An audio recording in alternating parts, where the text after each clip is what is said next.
Hello అండి, మోకాలు నొప్పులు వస్తున్నాయి, పెద్ద వయసు అయిపోయాము, ఫారెన్ నుంచి మా పిల్లలు బిల్లలు తెస్తున్నారు అయ్యా మోకాలు నొప్పులకి, అవి వాడచ్చా, అవి మంచివేనా అని నా ఓపీడీలో ఎక్కువ మంది అడుగుతున్నారండి. వీళ్ళు ఏమేమి మెడిసిన్స్ వాడుతున్నారు అని చూస్తే first collagen peptides, collagen supplements.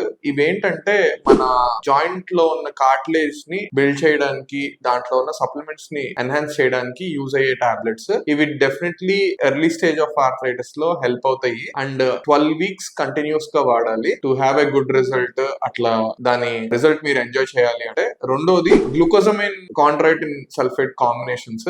దీని మీద డిబేట్ ఉంది, అంటే 100% రిలీఫ్ వస్తుంది అనేది అట్లా ఎవరైనా చెప్పలేకపోతున్నాము. ఒకవేళ if this works for you 3 months continuous గా డోస్ వాడితే రిజల్ట్ ఉంటే మీకు డెఫినెట్లీ టాబ్లెట్స్ వల్ల హెల్ప్ అనేది జరుగుతుంది. 3 months కంటిన్యూస్ గా వాడినా కూడా మీకు ఎటువంటి హెల్ప్ జరగలేదు అంటే don't waste your money, just throw it away. And third the vitamin D3, K2 and calcium combination. ఇవి మీ వైటమిన్ D3 అండ్ K2 తీసుకున్న ఈ కాల్షియం సప్లిమెంట్ ని క్యారియర్ మాలిక్యూల్స్ లాగా టార్గెట్ ఆర్గాన్స్ కి తీసుకెళ్ళడానికి హెల్ప్ అవుతాయి. ఇన్ సమ్ వే ఇవి helpful after your menopause and during geriatric age group. అంటే ఓల్డ్ ఏజ్ పీపుల్ లో కాల్షియం అబ్జార్ప్షన్ ఎవరిలో అయితే తక్కువ ఉంటుందో వాళ్ళకి ఇది హెల్ప్ అవుతుంది. అండ్ ఫోర్త్ ది ఈ మధ్య ఇన్స్టాగ్రామ్ లో ఫేమస్ అయిన ఈ టర్మరిక్ కుర్కుమిన్. దీని వల్ల నేను పెద్దగా ఉపయోగం చూడట్లేదండి, ఎందుకంటే ఈ కుర్కుమిన్ అనేది పసుపులో ఉండే పిగ్మెంట్. ఈ పిగ్మెంట్ సమ్ 1000 milligrams కంటే ఎక్కువ ఉంటేనే మనకి ఇన్ఫ్లమేటరీ సైటోకైన్స్ అంటాం, అంటే బాడీలో ఉన్న వాతం సంబంధించిన